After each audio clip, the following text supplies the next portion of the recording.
don't think anybody. We don't want it.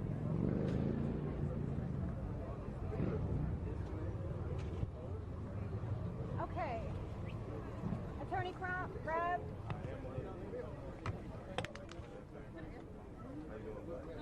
Jaylani, do you need your Jaylani? Do you need that? No. Here is New York.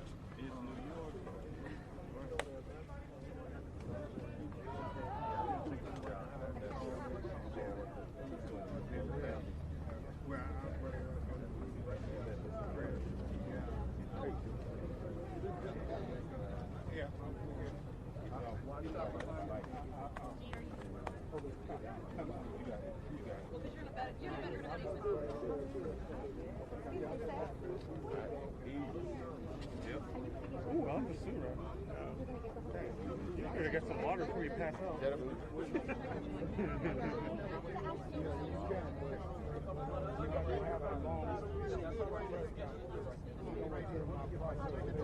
Let's go. Okay, ladies and gentlemen, we are going to get underway. My name is Jennifer McGuffin. I'm the Chief Communications Officer for the law firm of Romanucci and Blandon.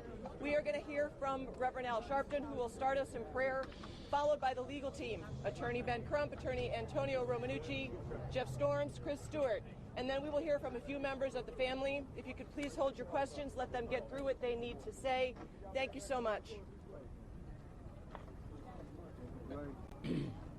As we prepare to pray, family of Jacob Blake is with us, and the family of Dante Wright is with us.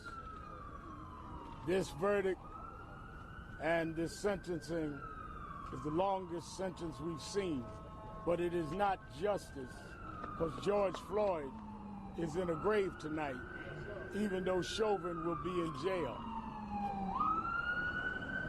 So let us not feel that we're here to celebrate, because justice would have been George Floyd never have been killed. Justice would have been the maximum. We got more than we thought, only because we have been disappointed so many times before. 22 and a half years is longer than we've ever got, but shorter than what we should have gotten in the past. Let us remember, a man lost his life. This is not a prayer of celebration.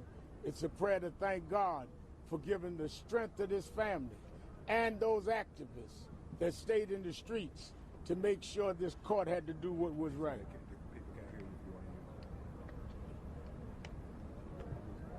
Let me repeat for those in the back, because those are the ones that marched, that this is the longest sentence they've ever given, but it is not justice. Justice is George Floyd would be alive. Amen. Justice is that they would have been doing this. Had they done sentences like this before, maybe Chauvin would not have thought he would have gotten away with it. That's right. So let us remember the people that you castigated and attacked, that marched in Minneapolis and that we marched all over this country, that wouldn't stop. And we're not going to stop. One sentence does not solve a criminal justice problem. The United States Senate must show the same courage this jury showed and hold police accountable for murder and make them pay in the court of law maximum for murder. Not a token, not a donation, but full accountability. Amen. For the actions that you did. Right. Let us pray. Amen.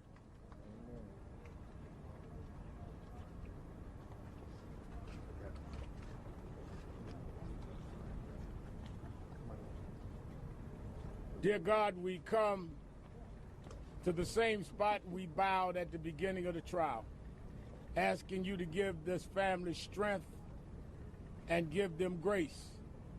And you brought us now to the end of this particular proceeding. They will say it is more time than any time in history, but we will say that history has been long underserving its citizens. Yes. And we humbly thank you for giving this family the strength to stand where other families didn't even get a court date. Yes. We remember Eric Garner today. Yes. We remember Michael Brown. Yes. We remember Jacob Blake, Yes. who is still with us. We remember Tamir Rice on his birthday. 19 years old would have been today. We remember Breonna Taylor. Yes. They never got a court date. We did get a court date, a conviction, and some time. Amen. Some will say that's progress. I will say, as Malcolm X said, if you have a knife in my back 6 inches, to take out 4 inches is progress, but I still have 2 inches of knife in my back. The knife is still in our back as long as these unresolved cases are there. And the Floyd family, and those of us in the civil rights community, the activist community, will not stop until justice becomes a matter of federal law and no longer a news story, but the story that we know will follow. Touch that U.S. Senate to see that they must make it so that we will not have little children like George's daughter had to give a judge a statement about the value of a daddy, but they understand that all of your children matter. Yes, Black lives matter because you made us all. And we'll be careful to be loyal, and we'll be careful to live up to the calling you placed on the lives of those that serve, and careful to give your name the praise. These blessings blessed in your name.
And we want to acknowledge all his family. We want to acknowledge all of the people who use their voice to say his name. Listen! Say his name! Say his name! Say his name! Today represents an opportunity to be a turning point in America. This is the longest sentence that a police officer has ever been sentenced to in the history of the state of Minnesota. But this should not be the exception when a black person is killed by brutality by police. It should be the norm. And so when we think about real justice would be simply that George Floyd would still be here with his family. So what we got today was some measure of accountability. And we understand that there's still federal charges pending. So as his brothers and his family ask for the maximum, we're still holding out for the maximum. Say that. Yeah. That's right. We have to remember real justice in America will be black men and black women and people of color will not have to fear being killed by the police just because the color of their skin. Yes. That would be real justice. Yes. So we thank most of all the millions of Americans who raised their voice. You all raised your voices, and because you raised your voices, that is why we got the guilty conviction, and that is why we got the longest sentence in the state of Minnesota history. So on behalf of the Floyd family, we want to say thank you to millions of Americans who all said, until we get justice for George Floyd, until we get accountability for George Floyd, none of us can breathe. We can breathe just a little easier today, and we thank you for that. We got your back. We got your back. Thank you all, and I will say this.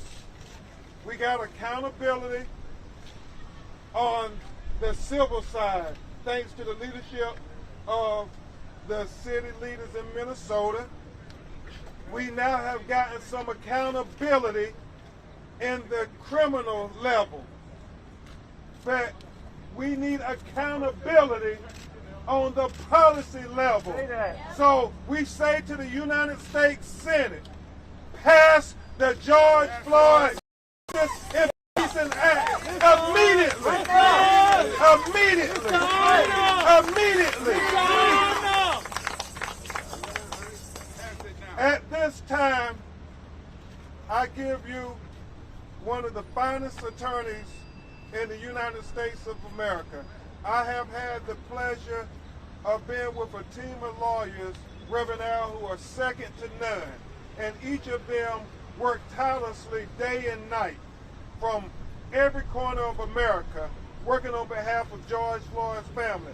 And there is no way we could get to this point where we're at on this journey to justice without all our brothers and sisters, Bhavani Ravindran, Madeline Simmons, Michelle Godot, all of those, Scott Peters, all of them who are working, Scott Madison, they allowed us to come out front to be with the family today, but they are not forgotten. And I know my brother in the bar who just did wonderful things in Louisiana with Alton Sterling, Chris Stewart, appreciates each and every one of the lawyers on our team. At this time, you're going to hear from Attorney Chris Stewart and Attorney Justin Miller.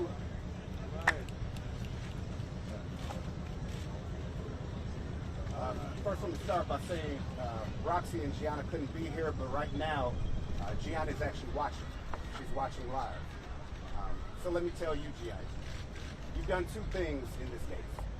You started by saying, my daddy changed the world. Yes. Yeah. I want you to know you changed the world. That part. Because today, that statement that you gave was not just powerful, but it was prophetic. You told us that his spirit is still here. And people that are doubting, people that are looking at these monuments coming up and the statues coming up of George Floyd and not understanding, you aren't understanding that his spirit is changing things. It doesn't matter who the man was. It matters who he is now. Yes. There are conversations happening between black and white that never would have happened before about police. There are conversations happening between senators that we are pushing and urging to stand up for what you believe in. If you believe in law and order and change, then you will pass this bill because it protects everyone. Nelson Mandela once said, if you change what you believe depending on who you're talking to, you are not fit to lead. So we are looking for leadership. We are looking for the spirit of George Floyd, which is in every single person now. We are getting off the sidelines and realizing that if you critique policing, it doesn't mean you hate every cop. It means you want the bad cops gone. That's it. Yes. And we only will change things by leaving the sidelines and coming together in the middle, no matter what color you are. And that is the spirit of George Floyd. And yes, Gianna has changed the world. It's been an honor and a privilege standing up for this family.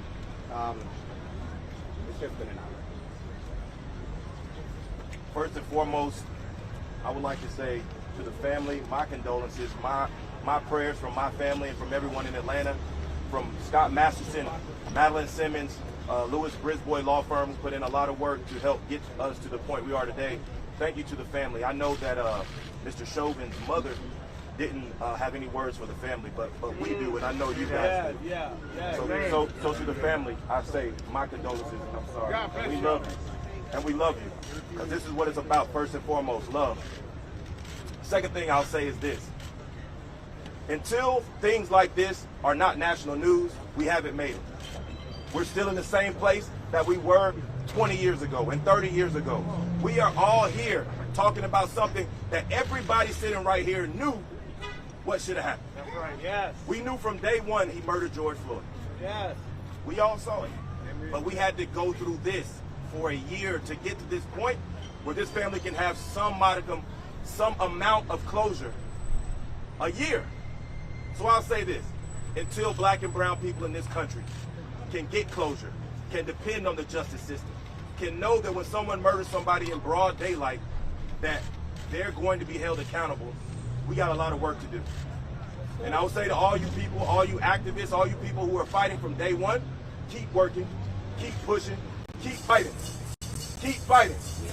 Because we have a lot of work to do in Atlanta, Georgia, and in Brookline, Minnesota, Brooklyn Center, Minnesota, I'm sorry, and in New York City, and in Kenosha, Wisconsin, and in North Carolina, and in Los Angeles, California, in Texas and Chicago.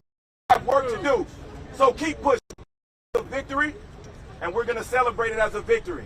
But it's one small step, and we have a lot more to go. So thank you guys for being with us through all of this. Thank you guys for loving this family. And pass the George Floyd Justice and Policing Act. ASAP. And now, before we get to the family, some great lawyers from Chicago, Illinois, one of the best civil rights lawyers in America, and a great lawyer who hails right here in Minnesota. I mean, without him giving us the lay of the land, there's no way we would have been able to achieve what we have accomplished. Attorney Antonio Romanucci and Attorney Jeff Storms. Good afternoon, everyone. My name is Tony Romanucci. What we saw today was the graph intersected, the perfect apex now between civil justice and criminal justice. What we now have today, we have proof that black lives matter, that they are valuable, and that when you violate policies, you're going to pay. You're going to pay a lot of money, and when you violate the law, you're going to get prosecuted, and you're going to go to jail, and you're going to go to jail for a long time. And those two lines cross today, and George Floyd now equals justice on both civil and criminal. But the job isn't over. It's not over until we go state to state. Reverend Al, Ben, you all said it so eloquently. We must have the George Floyd Police Reforming Bill passed. If that doesn't get passed, our justice could fall. The graph could fall.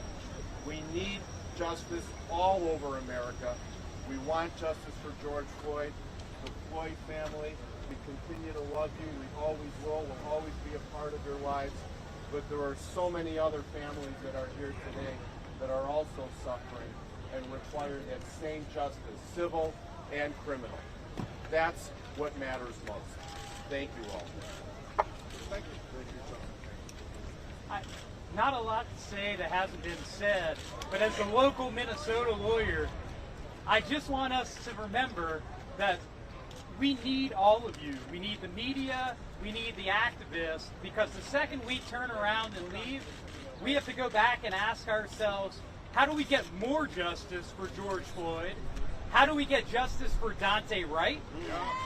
How do we get justice for Winston Smith?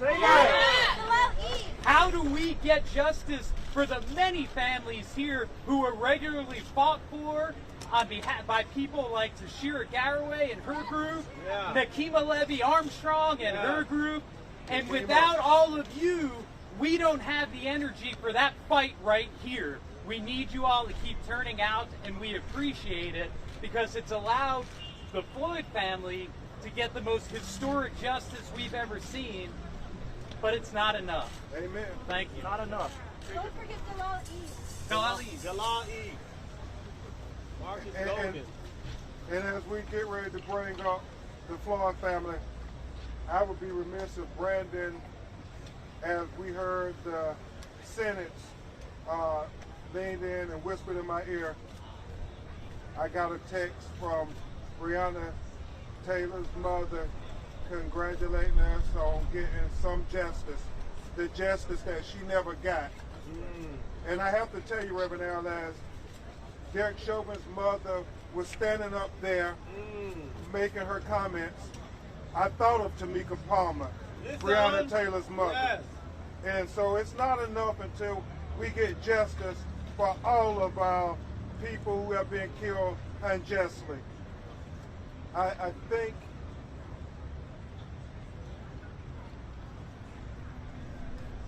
Breonna Taylor's with us. Right now, we're going to have you hear from some of the Floyd family members. You've come to know him. He has been speaking at the U.S. Congress, to the United Nations and everywhere, saying that we demand justice for my big brother George Floyd. He sounds like a politician, Reverend Al. Mr. Felonious Floyd. You got my vote.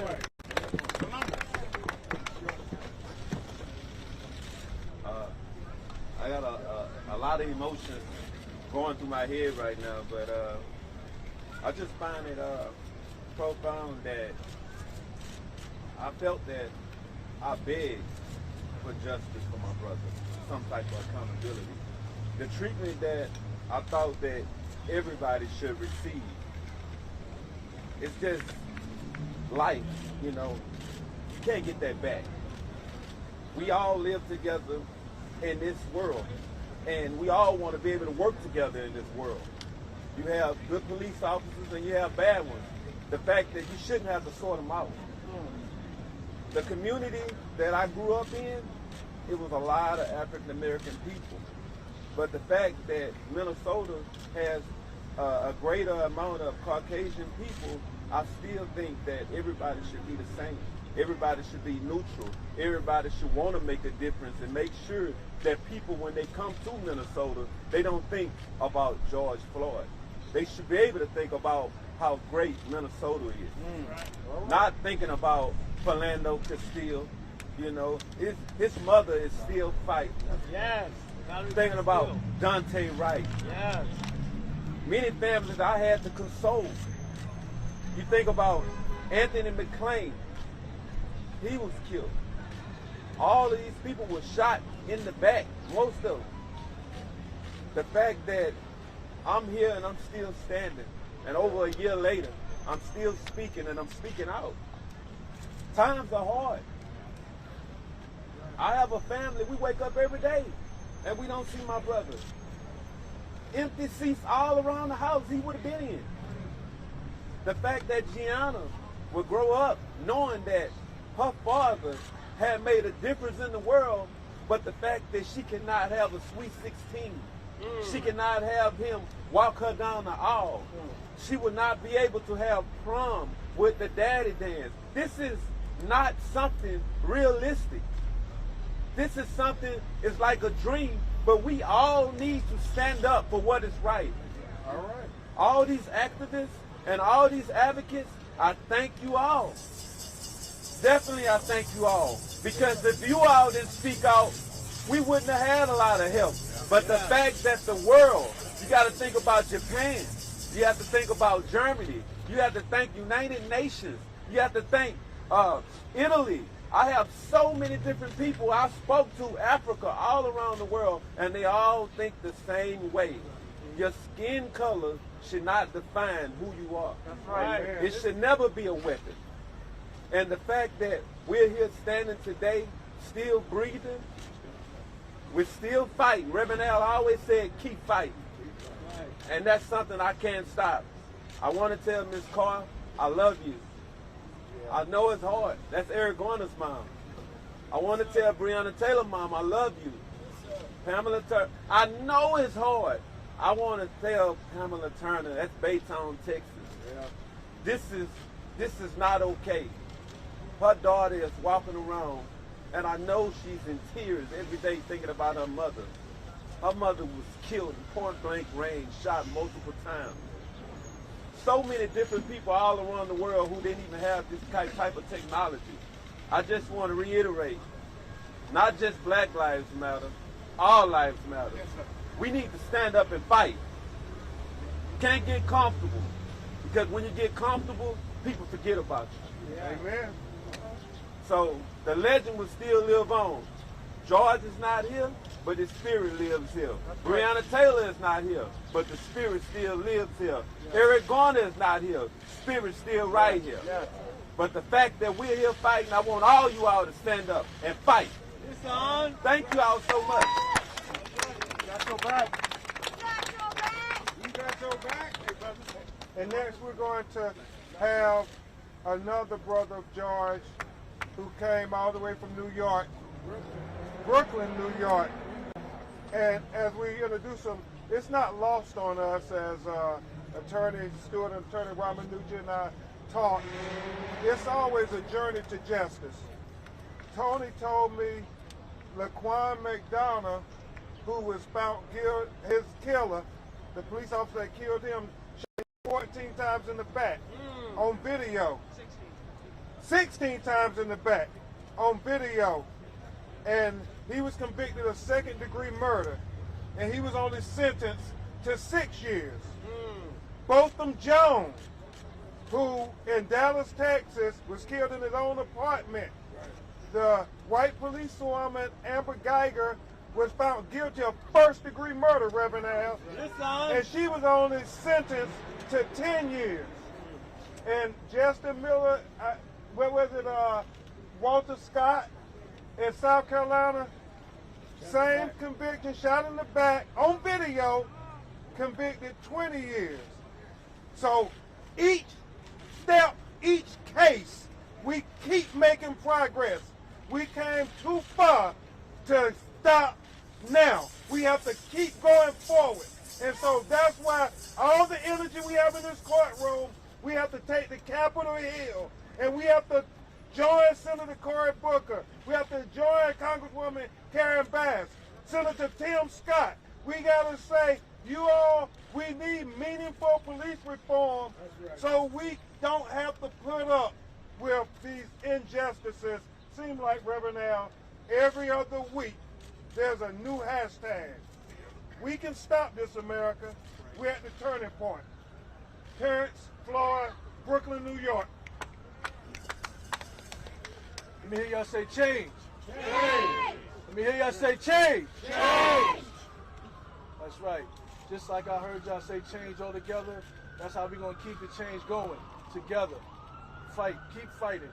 The way we got here is because of our fight and your fight together.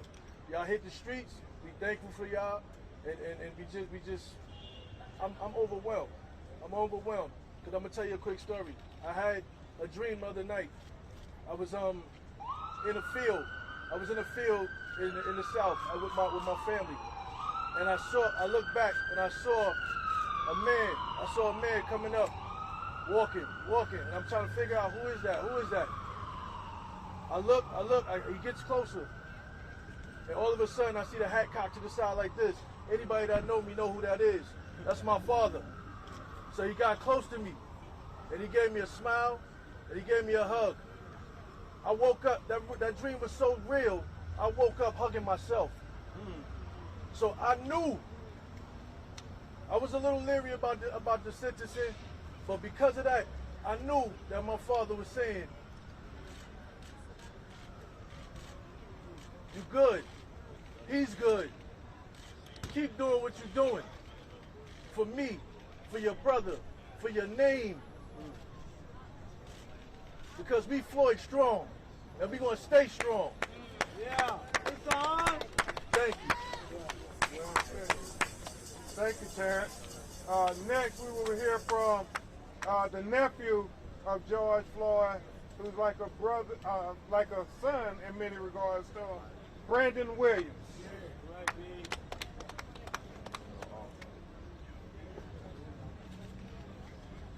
It's funny that we got justice, but not enough justice.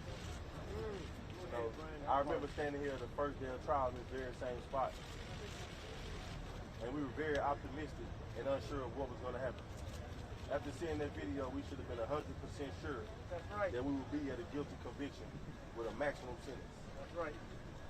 When you think about George being murdered in cold blood with a knee on his neck for 9 minutes and 29 seconds, execution style in broad daylight, 22 and a half years is not enough. Right.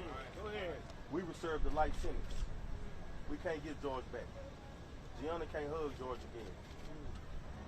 He'll be able to hug his family possibly and see his family again. We can't get George back. So in retrospect, I feel that he should have received a life sentence as well. That's right. What kind of message are you sending to our country? What kind of message are you sending to the younger kids like Gianna? That you can kill a man in cold blood and get a slap on the wrist? That's like a slap on the face to all of us standing up here. And everybody around the world who feel what we feel and saw that video. So I won't celebrate this. I won't celebrate it at all. But I will celebrate a guilty conviction on a police officer that killed a black man, because far too many times we see them kill us and get right away with it. I will celebrate this as a victory for Ms. Tamika Palmer, who I'm very, very close with. I hope that Attorney Daniel Cameron out in Kentucky can follow Keith Ellison's lead and charge the cops who killed Breonna Taylor. So there are some positive things to take from this. But this 22 and a half years just isn't one for me. Thank you. All right, Brandon. Thank you. From the heart, Brandon. And we have his brother, his baby brother, Rodney Floyd, from Houston, Texas, 3rd Ward. Hey, how y'all doing? Hey, Rodney. You know, I would like to thank the protesters first, the local protesters. And in this city, I would like to thank all the protesters that came out across the country to this city and standing up in their cities as well, demanding change. We all have one thing in common. We want change for my brother's case. This right here is this 22-year sentence they gave this man. It's a slap on the wrist. We serving a life sentence and not having them in our life. And that hurts me to death. And looking at his daughter, beautiful daughter, Gianna, in her videos, saying the very first video, my dad changed the world. He did change the world. But at the end result, he gets a slap on the wrist. But nephew just said, 22 years from killing her dad, that she can't take her to school. He can't eat lunch with her. He can't conversate with her. I know with my daughter, I love my daughter. Hugs her. We talk. This is my little best friend. And I hate to see that he cannot have that, she can't have that connection with her father. Those great conversations, those wonderful phone calls, lighting up her face, you know. And around the world, black, white, brown, we all need to come together, take our bus to the Senate, stand out there, and demand this George Floyd Act be passed, and also, as well as the act being passed. We need to stand up, put pressure on this Senate. You know, and I was thinking last night, guys, honestly, we heard Obama say this plenty of times, get out and vote. We hear so many folks say get out and vote. Everybody got out and voted, marched in these streets, and we got change. We got our first black president. A lot of people came together like they did now, my brother's death, and we got this. But guess what, people? We need to take that same energy, bring that back to the Senate, and demand them pass that bill. Because as we've seen Trump numerous times stand up, fussing on camera numerous times, countless times, because he did not have the power that we thought he had to get something done. He had to call on the Senate. If we need to get out there, understand that message, go to the Senate, put pressure on the Senate, and get these bills and laws passed for all of us. To stand on with this American flag as one. And we, as black people, need to know this American flag represents us. So we feel it, though. Thank you, Rodney. And as we bring his cousin, Sharita, yeah, please understand, this is only one step in getting accountability in the criminal level. The federal charges are still pending. So I do believe that when Pelonis and Terrence and Rodney say the maximum, it is still attainable to get maximum accountability for George Floyd. Say that. Maximum accountability for George Floyd. Maximum accountability for George Floyd. Maximum accountability for George Floyd. Maximum accountability for George Floyd. Maximum accountability for George Floyd. Maximum accountability for George Floyd. Now you will hear from his cousin, Sharita Tate.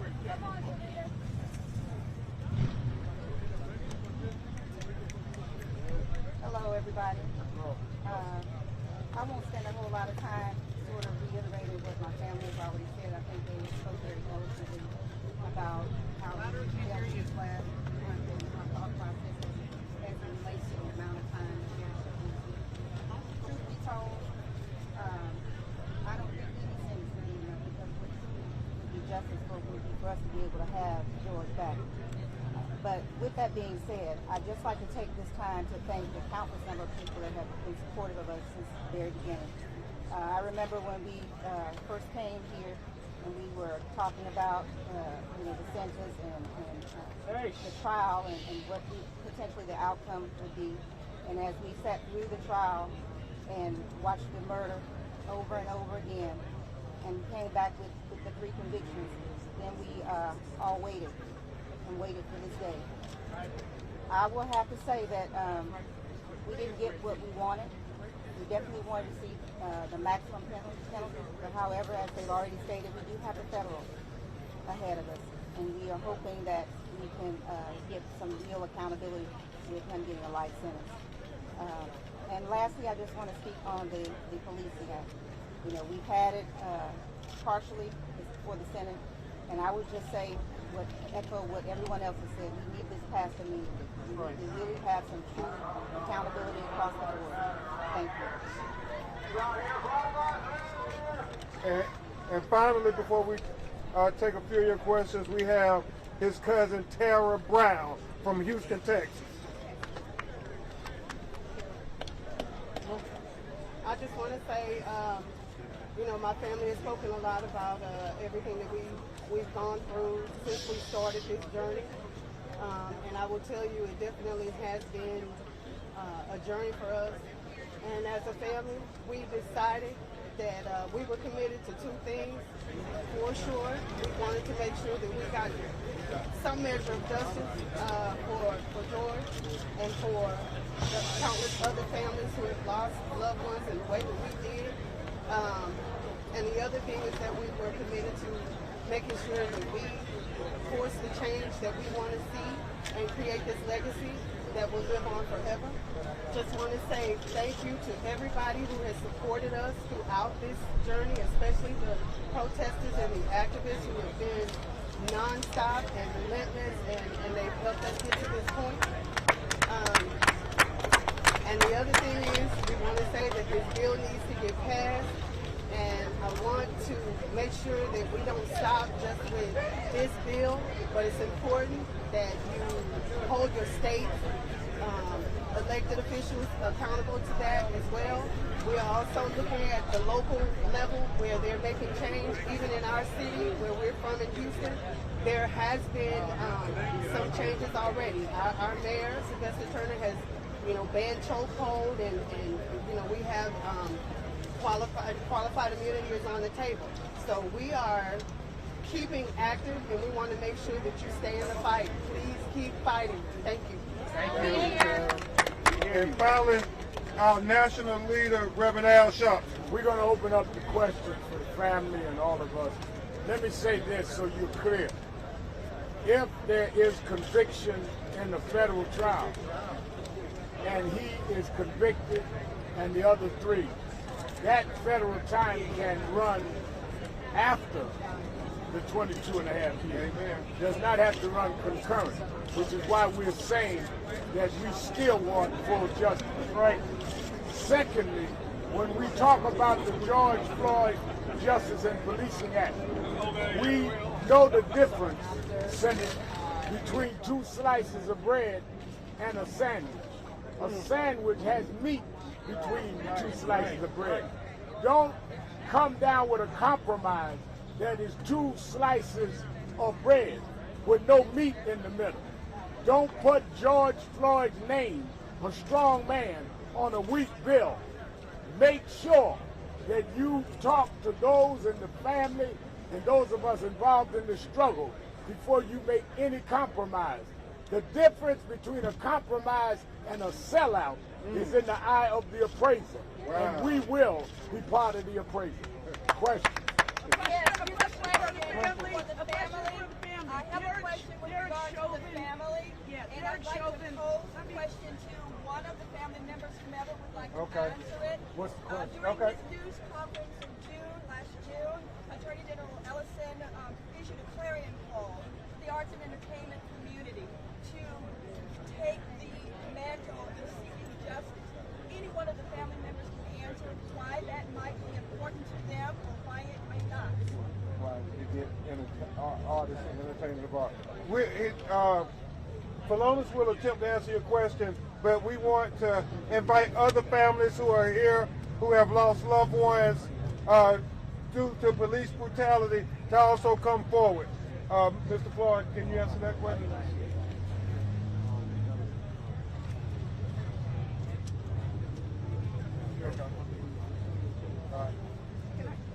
We may answer that question on the side for you. Okay. Can I answer a question about the case, sir? Okay, question about the case. And Attorney Storms, where are the other families? Today in court, Derek Chauvin offered condolences to the family. I was wondering what you thought about that. And also Derek Chauvin's mother continued to say that her son was innocent and that people did not know her son like the family did.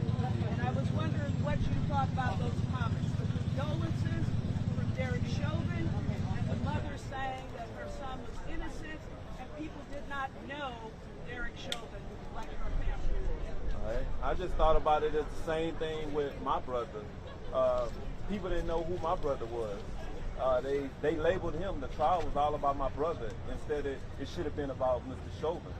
So the things that she spoke about, I understand that because that's her son.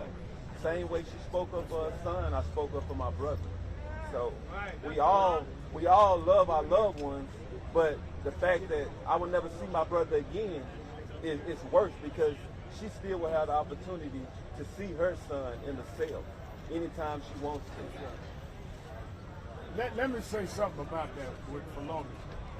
When I heard his mother speak, and I respect any mother stand up for their son, but it reminded me, and I said it in the eulogy right here, that George called for his mother.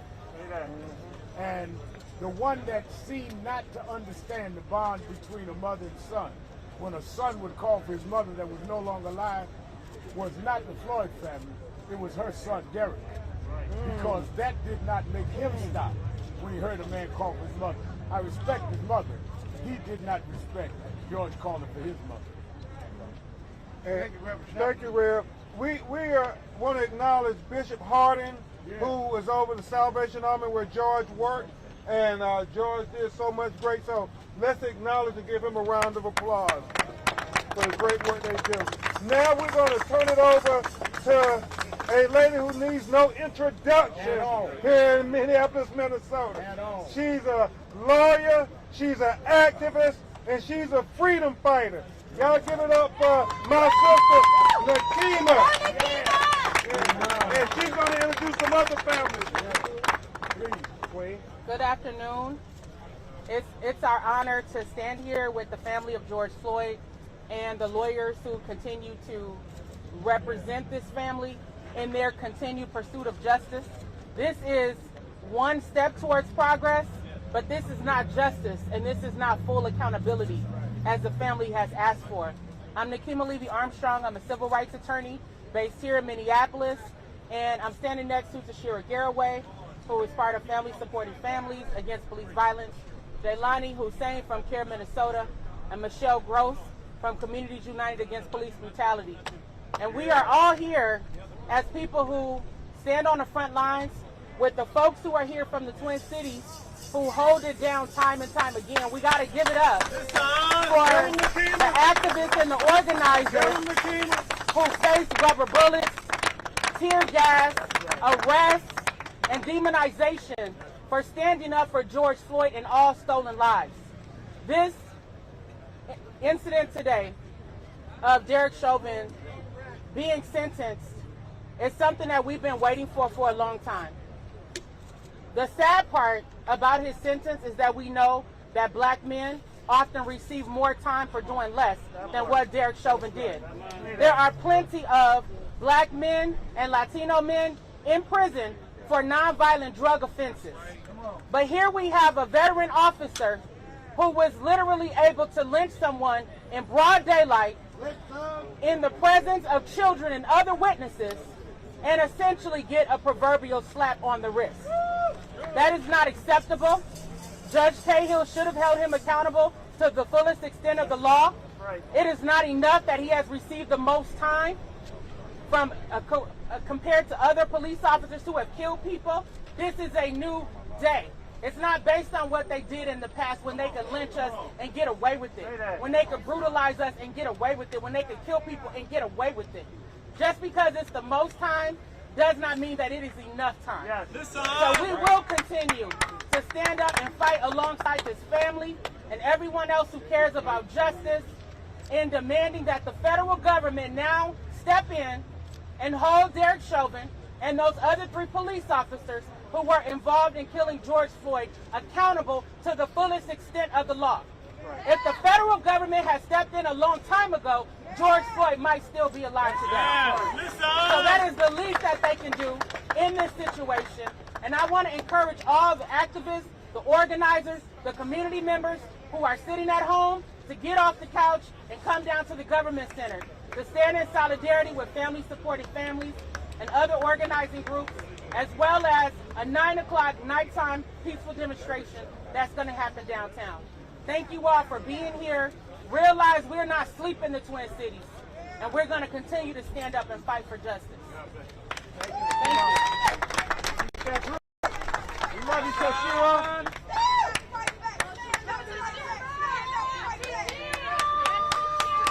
We love you. My name is Toshira Garraway. I am the founder of Families Supporting Families Against Police Violence. I am also the mother of Justin Tigan's 15-year-old son, who was brutally beat to death by the St. Paul police and thrown inside of a trash dumpster August 19, 2009. I stand here in solidarity with Emmett Till's family, Travis Jordan family, Brian Quinonez family, Demetrius Hill, Jafford Smith, and so many other families, Kobe Heisler, Jacob Blake's family, so many other families that have led up to George Floyd and that have lost loved ones after George Floyd.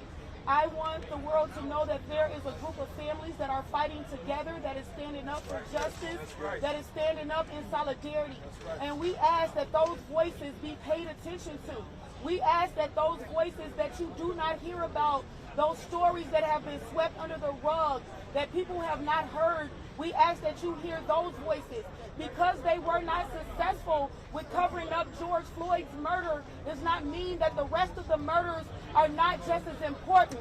The rest of the lives are just as important, and we want everyone to hear from those families. So I stand here to fight for those families. We will not back down. We will not be quiet in this time, but we are holding up the rest of the families that have taken the same loss as George Floyd family. We are very thankful for the little bit of crumbs that they did give us today with holding this officer accountable. But just like George Floyd is the face of hundreds of murders around Minnesota that have been covered up, so is Derek Chauvin the face of hundreds of killer cops that are still out here walking around in our communities on the forces, still serving. They have brutalized family members. They have brutalize the community, and we need these officers held accountable just like they held Derek Chauvin accountable today. We need the rest of these officers held accountable as well. And we cannot be quiet about that and not hold them accountable like we held Derek Chauvin accountable. Thank you. That's right, Sarah. Right on, sis. We have Courtney Ross, the girlfriend of George Floyd, here today as well, standing in solidarity with the rest of our families as well. Right on. Thank you.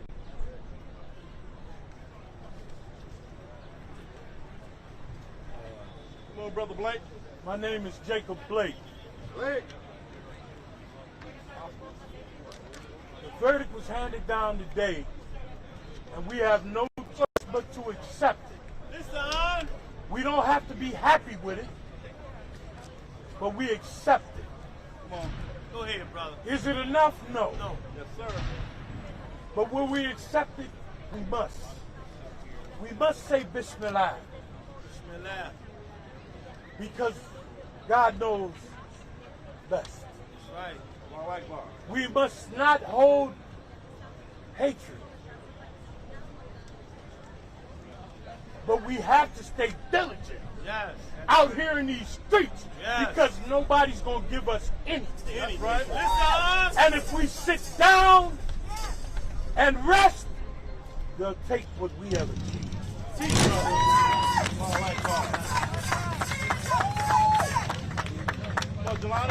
I just want to add, I think everything has been said, but I just want to add to many of the families who did not get this justice, not even this justice. There are thousands of families since the inception of this country that have not been made whole. And today, the justice that we saw was a partial justice, not full justice. And it's the United States of America that we see a black America and a white America. Today, many white people feel comfortable with the sentence that came down. Come on. But we know that it's not comfortable for black people, especially many who are in prison today who are going to welcome Derek Chauvin for those 22 years. The reality is, the state that killed George Floyd has yet to pass a single piece of legislation to hold police accountable. Negotiations are happening right now, and they are watering down the bills that would hold police accountable. And the government, the United States, the federal government, has yet to pass the George Floyd Policing Act. Right. This is America. Let's wake up. Today is a day that we will remember that we did not get full justice. But justice inside the courthouse is not enough. We need justice outside the courthouse. And we are demanding for people who last summer marched and protested and came out. If you really care about justice, it is time for you to come back outside and march and protest until we get back to it.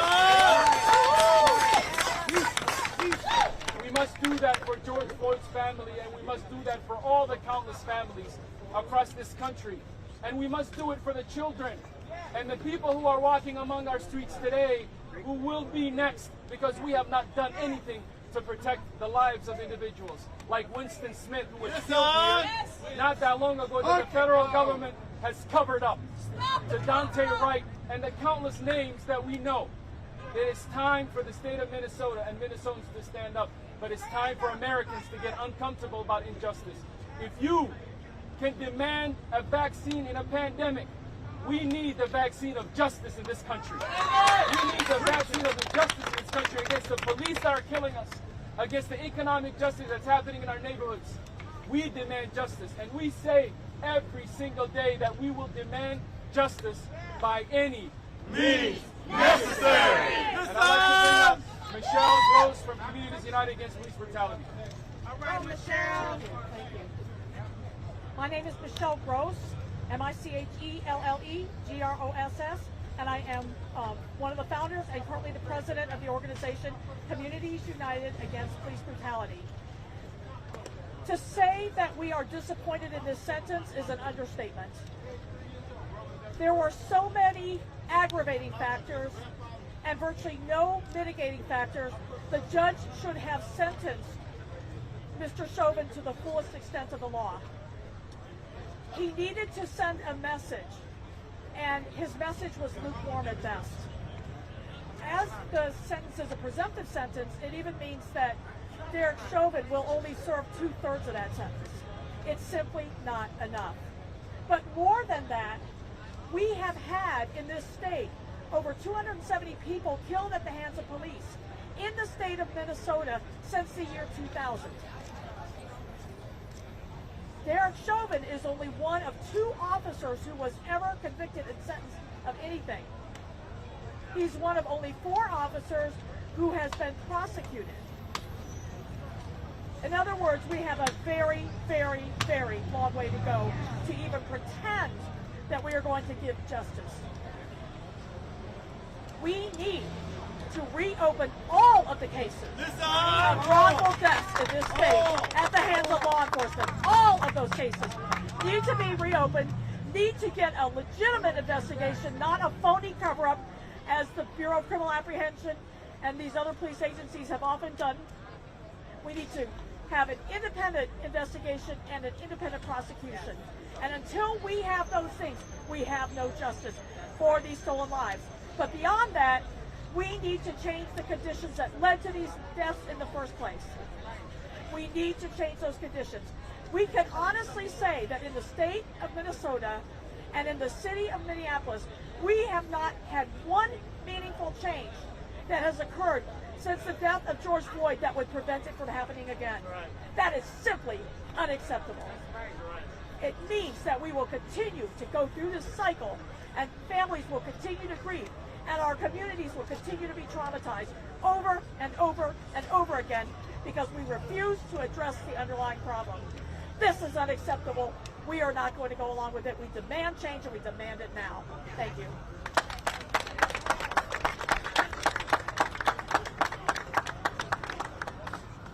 Black lives matter. Black lives matter. Black lives matter. Say his name. George Floyd. Say his name. George Floyd. Say his name. George Floyd. Say his name. George Floyd. Say his name. Richard Smith. Say his name. Richard Smith. Say his name. All right, no doubt, no doubt. We're very disappointed by the verdict today. We believe that he should have. My name is Traren Cruz. I'm lead organizer with BLM Minnesota. TRAHERNCREWS. We're very disappointed in the verdict today. We feel that we know that Derek Chauvin should have been sentenced to 30 or 40 years. We know in the state of Minnesota, people have been sentenced to 30 or 40 years for nonviolent offenses like selling drugs and things like that. So if we can send people to jail for 30, 40, 50 years for selling drugs or for nonviolent offenses, then Derek Chauvin should go to jail for 30, 40, 50 years for torturing somebody for 10 minutes in front of children in Southside Minneapolis. Also, like some of the speakers said, for this to be the home of where George Floyd happened and no meaningful reform has taken place, like requiring police officers to carry personal professional liability insurance, and then qualified immunity, having a database of killer cops. These are some initiatives that could be put in place right now that could prevent another George Floyd from happening. And at the federal level, we don't have a anti-lynching bill yet. It needs to be passed. Since Emmett Till, we haven't had the George Floyd Act hasn't been passed. The Eric Garner Act hasn't been passed. So we urge Congress and the Senate and President Biden to make some meaningful legislation around police accountability and economic justice. Thank you. We have someone that has met with our families for over a year and a half now, almost 2 years, hearing from our stories, hearing from our pain, hearing from everything that we have gone through with losing the people that we love. And he sat down and heard from us from over a period of time and wrote up legislation on behalf of our families that we are now fighting for. And we will call forward John McCollum. Hello, my name is Jonathan McClellan. I'm president of the Minnesota Justice Coalition. We are part of a collective of organizations that work with the families and community to draft and advance legislation and other policy initiatives at the state capitol here in St. Paul and in Washington, D.C. I want to give my deepest condolences to the families who should not have to be here and whose lives have been changed forever. It has been 65 days since the Derek Chauvin, a former Minneapolis police officer, was found guilty of second and third degree murder and second degree manslaughter. Chauvin, who has never expressed remorse for George Floyd's death, even after the verdict was reached on April 20th, 2021. Derek Chauvin violated the public trust and showed a blatant disregard for human life. The results of his brutality have caused immense damage to our community, primarily of color. Further, this incident has sparked outrage around the world. We welcome the sentence of 22.5 years, but feel it did not reach far enough. Derek Chauvin should be serving life without the possibility of parole. We would have not had this verdict had the people not hit the streets demanding justice. If there wasn't the outpouring of grief from the world, if there wasn't a brave young girl who recorded the viral video of George Floyd's death, I ask myself, is this what it takes to get justice for a person of color? Is this really justice? Sure, we have a guilty verdict. Sure, we have a settlement. But will things actually change, not just for the present, but our future? This conviction is a drop in the bucket of what the criminal justice system owes our community. Sadly, this will be only the second time in modern Minnesota history that an officer has been sent to prison for murdering a human being on the job. Absent any substantive change in legislative policy, has anything really changed? How long before we're right back here fighting for the justice for another victim of police? We know their blueprint: murder, lies, stall, attack the reputation of the victim, cover up, and repeat. We are the state that has failed to correct the wrongs of the past and the wounds it has inflicted on communities of color through state-sanctioned violence. We must continue to carry this fight into the legislature and Congress. We must change and dismantle the systems that allow and have allowed the Derek Chauvins to thrive behind the coded slogan of protect and serve. We demand transparency, accountability, and justice for all stolen lives, even the ones not caught on camera. Our greatest failure is to do nothing knowing what we know. We must wrap our arms around these families. This conviction and sentencing has a special impact on these families who are still fighting for justice for their loved one and can only dream of a trial, let alone a sentencing of a killer.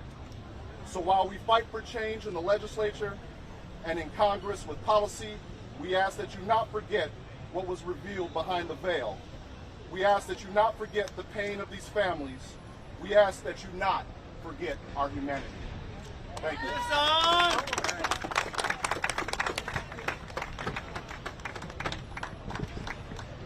I'm Bishop Harding Smith, a friend of George Floyd.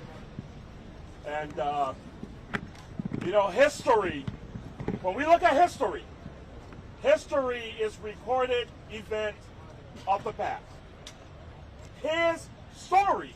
But have you heard our story? Listen! We as a people have been struggling for over 400 years. You hear our cries, but do you feel our pain? 50 years from now, this family will still be enduring the pain and suffering of losing a loved one. America, we are at a crossroads. We are here today to make a decision on where we go. We needed a strong verdict. This country, this nation has a long history with racism. We need to start looking deep within ourselves as a nation what direction we choose to go. Because we as a people will always keep fighting. We are not going to sit down or lay down. We're going to continue to fight for our rights. Today, I wish that we had a 40-year sentence. I wish that Chauvin was also charged with hate crimes. But that didn't happen. That did not happen, and we are really disappointed. But we also have a trial coming up in 2022 of Alexander Cain, of Tutal, of Lane. And we need to let our voices be heard. We need to be out here. I thank you all.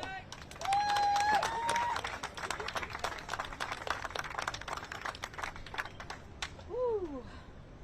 Minnesota, Mississippi. What's your name? That's coming. Good evening. My name is Deborah Watts, the co-founder of the Emmett Till Legacy Foundation and a cousin of Emmett Till. Our great-grandfathers were brothers. And so they have a half smile today because we're not quite done. Minnesota, Mississippi. Mississippi. Repeat after me. Mississippi. Mississippi. The past is not past until justice is served. Because as we stand here, we cannot ignore the past because 66 years ago, Emmett Till was murdered in Money, Mississippi. The murderers were acquitted, and there's one last living accomplice that has never been charged. Mississippi. Her name is Carolyn Bryant Dunham. Carolyn Bryant Dunham. Don't forget that. Emmett's case is in the hands of the Mississippi DA, Dwayne Richardson. Dwayne Richardson. Also, it is in the hands of the Federal Department of Justice as well. But I stand here today because I don't want these families to have the same 66-year journey that we have right now. So my sympathy, my condolences go out to the Floyd family and all of these families that are behind me. We need justice. If you want to talk about reconciliation, spell J-U-S-T-I-C-E to me and all of us. Okay? So the past is not past until justice is served. I am not here for white guilt. I am not here for listening to Kumbaya. I'm here to make a difference. And these families, through their pain and their passion and their purposes, are not activists. None of us are activists, but we are activated. Activated to move forward towards justice. So just remember, Emmett Till, if you don't hear the parallels or see the parallels, then there's some blindness happening. But some of the same things that happen in Mississippi, they just wear different uniforms, right? Different uniforms.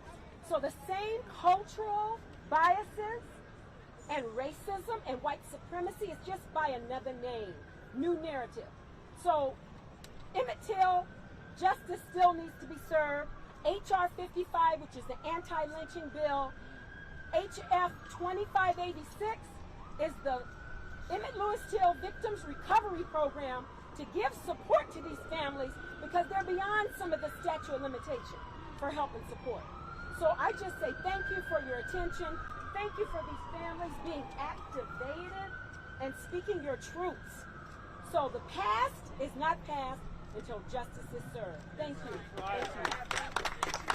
We will now have the significant other of George Floyd, Courtney Ross, and also DJ with Twin Cities Coalition Justice for Jamal.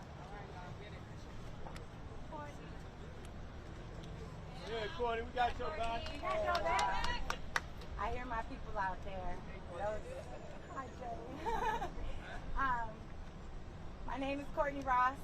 I'm the fiance of George Floyd. On earth and in heaven, he will always be mine. He will always be the love of my life. I want to say one thing today. I want to speak to the people of Minneapolis. This is my home. I'm 612 for life. This is where I plan to be forever. I'm not calling for an evening of peace, but I am calling for an evening of non-violence. If you are using Floyd's name in any way to promote that, that is not what he was about. If you knew him, he was about peace, love, inclusiveness, and helping people.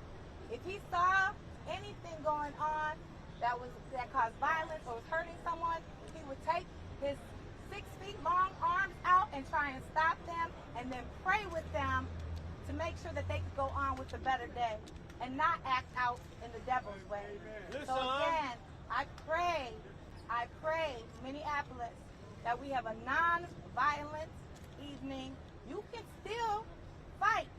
Come with us. Come with DJ. Come with families supporting families against police violence. Come join us anytime. Get your screams out. Get your anger out in that way.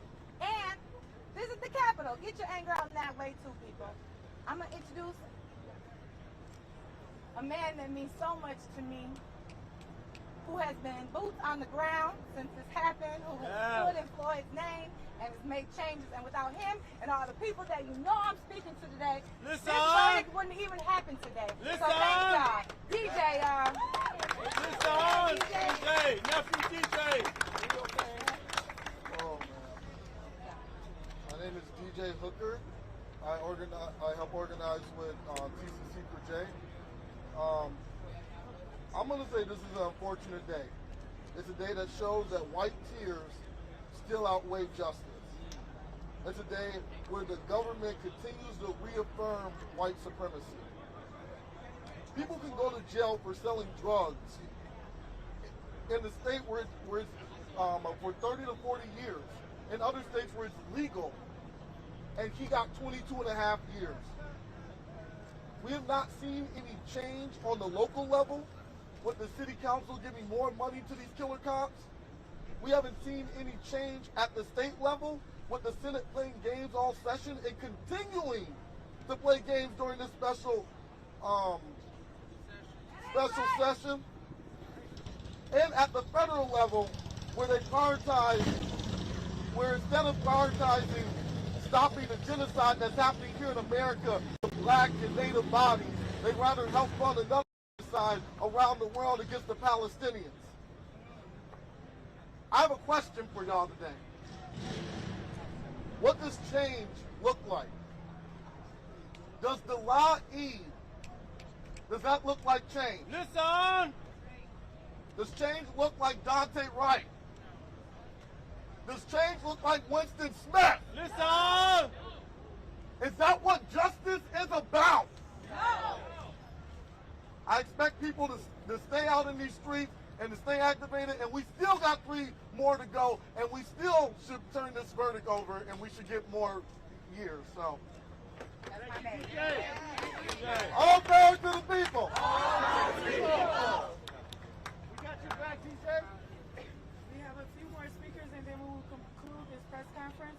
We will now call up Donnie Williams, the grandfather of Brian Quinones.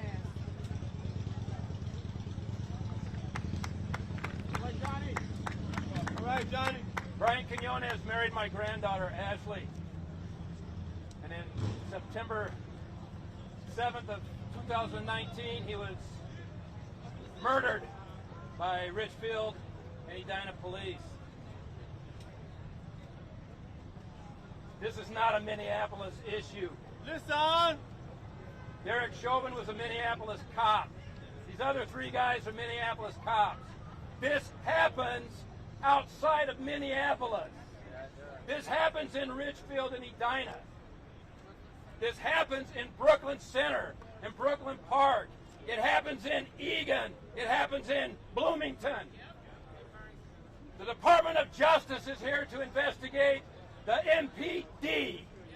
The MPD is under the sculpture of Hennepin County, which therefore should be investigated as well.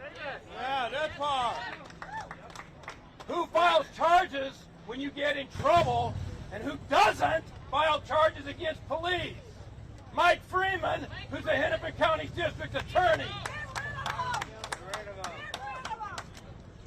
I hope the DOJ does the right thing, but they need to take this scope and practices and patterns and whatever investigation they have and expand it outside of Minneapolis.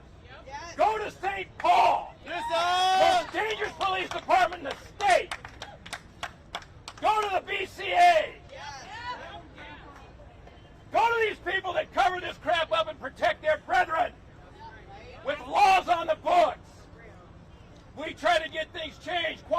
community is a frickin' joke. Unless you're a cop. Gives you impunity, gives you what you can do because you know your back is covered. Nobody else has it. Brian Quinones was killed before George Floyd. I marched the streets for a year plus screaming George Floyd's name. 22 and a half years is a frickin' joke. We all agree, we know it. He deserved more. This kid deserves something. That kid deserves something. Kobe Heisler deserves something. And every time someone else gets killed, these kids move down a list. Bullshit. Yeah, I'm sorry. Don't be sorry. All right? The list grows and gets new names added to it. I'm going to tell you, the new names are important, but this kid's more important. And I don't want anybody to ever forget this kid. Okay? I don't want anybody to forget Travis Jordan, or Kobe Heisler, or Philando Castile, or Jamar Clark. They're on the list. Yes.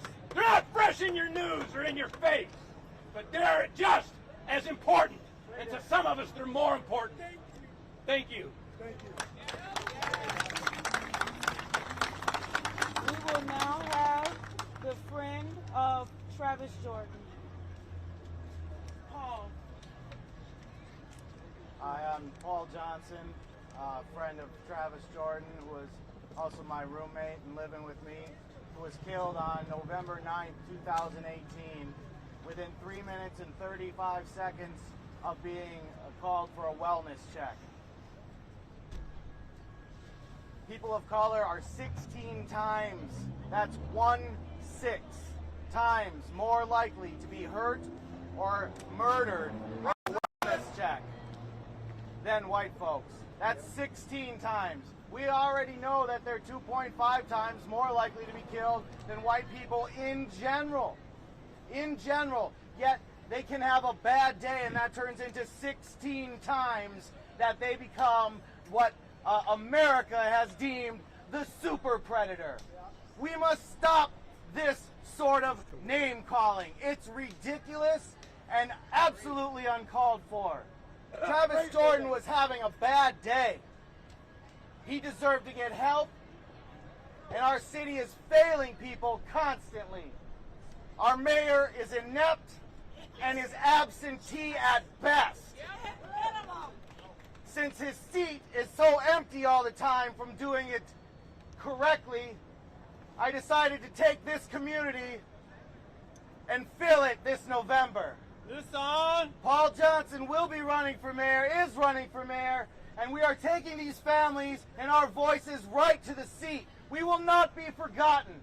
We have been quieted, we have been swept under the rug to try to go on to the next person and the next person, trying to make everyone appear as though it was in a vacuum.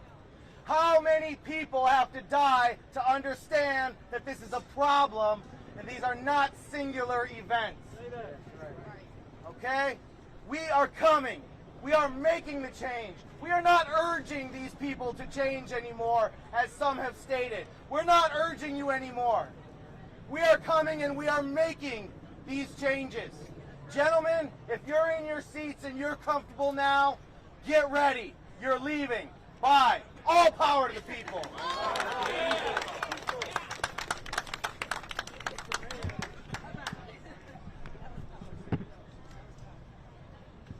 We will have one last speaker and then we will conclude this press conference. We will have the father of Kobe Heisler, Jason Heisler. Thank you. My name is Jason Heisler, the father of Kobe Heisler, who was killed during a mental health crisis. He was a 21-year-old autistic man in Brooklyn Center on August 31st, 2019. It's almost been 2 years. Me and these families today met with Attorney General Merrick Garland's Department of Justice today because they're in town to conduct a patterns and practice investigation of the Minneapolis police. And it's not the first time these police have been investigated. This investigation is over. They have a culture of racism, a culture of excessive force, and a culture of murder. And they kill black people, and they kill people who are disabled. They killed 500 people in the last 20 years, and over 50% of them were disabled. My son was an autistic black man, and I met with these families today, and a lot of it has been covered already, but I want to say, if they're investigating the Minneapolis police, I want to tell you that the culture of excessive force and murder doesn't end at 51st Avenue North or 62nd South. These other cities have more racists on their police force. So I want them to conduct a pattern and practices investigation of all 4 counties. I want them to have independent investigators for all of these families' cases. The BCA and Mike Freeman are in bed with the police, and they're never going to have an independent investigation of their buddies who they need to prosecute criminals. I wish Derek Chauvin would go to jail forever. And he's such a criminal that he probably would. He will. This ain't the only crime he's committed. He claims Florida residents make it $100 grand a year. He's a criminal and a murderer. Sorry about that. And so I want an independent investigator. We come out here every night and people make a lot of call-outs to tell people to come down. But I want to call out one person, and it's my buddy Keith Ellison. He needs to get down here and investigate every time the police kill someone. Because we can't trust Mike Freeman, and the BCA just reiterates lies. Open all these cases. Thank you. We will conclude the press conference for today. Do any of you guys have any questions for any of us?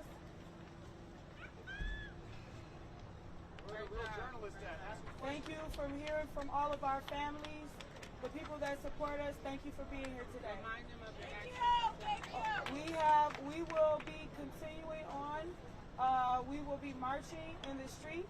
The families that have lost loved ones at the hands of police, as well as some of our strong supporters, will be marching right after this. And then we also have action this evening at 9 p.m. We will also be marching down in the streets as well. Thank you. Can you end us the way you usually do? Okay, Tashira. Yes, girl. Go, Tashira. Come on. Thanks, girl. I would just like to say that our families are just going through so much right now, sitting here watching these people slightly give George Floyd justice and knowing that this is something that we're hoping and pleading for. We're pleading and crying out that hopefully one day our loved ones will be valued enough to receive the same amount of justice. But until then, we will not be quiet, and we will stand up with our lives on the line. We will stand up even when they try to silence us, even when they try to shut us out, even when they try to cover up our murders. We will continue on because we don't have a choice. We don't have a choice. I don't have a choice because I have a 15-year-old son named Justin Jr. Kobe Eisler's father doesn't have a choice. Brian Quinones' family doesn't have a choice. And all the rest of these families that are out here do not have a choice but to continue on. So even though we may get scared or afraid or discouraged at times, we don't have a choice but to keep fighting.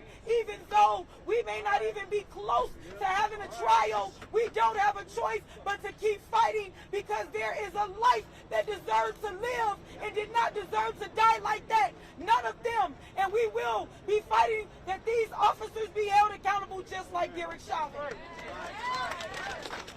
We have a duty to fight for our freedom. We have a duty to fight for our freedom. We have a duty to win. We have a duty to win. We must love and support one another. We must love and support one another. We have nothing to lose but our chains. We have nothing to lose but our chains. We have a duty to fight for our freedom. We have a duty to fight for our freedom. We have a duty to win. We have a duty to win. We must love and support one another. We must love and support one another. We have nothing to lose but our chains. We have nothing to lose but our chains. We have nothing to lose but our chains. We have nothing to lose but our chains. We have nothing to lose but our chains. We have nothing to lose but our chains. All power to the people. All power to the people. Thank you.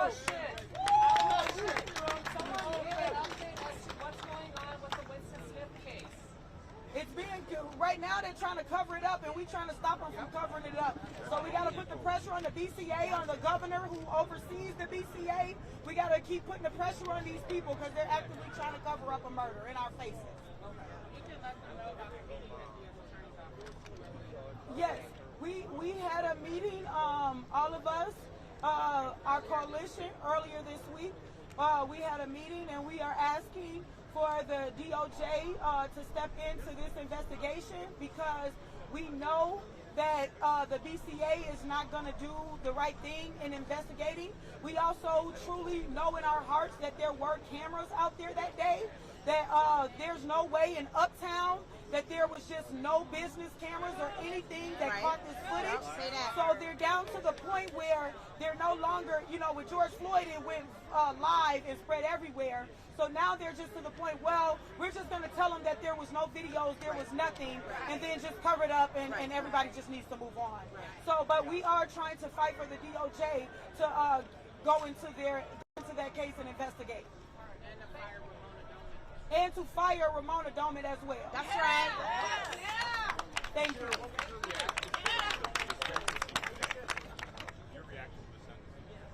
My reaction to the sentencing today is that we got we got the crumbs that they always give us. Yep. You know, with this sentencing. But this officer did get put away. Now we got many more officers that need to be put away, because like I said earlier, we know that George Floyd was the face of hundreds of murders here in the state of Minnesota. But we also know that just like George Floyd was the face of hundreds of murders, Derek Chauvin is the face of hundreds of killer cops here in the state of Minnesota that are still roaming in our community and serving on our forces. We want the same amount of justice we deserve. Our families deserve the same amount of justice as George Floyd and anyone else. And we will not be quiet until we receive that. Thank you.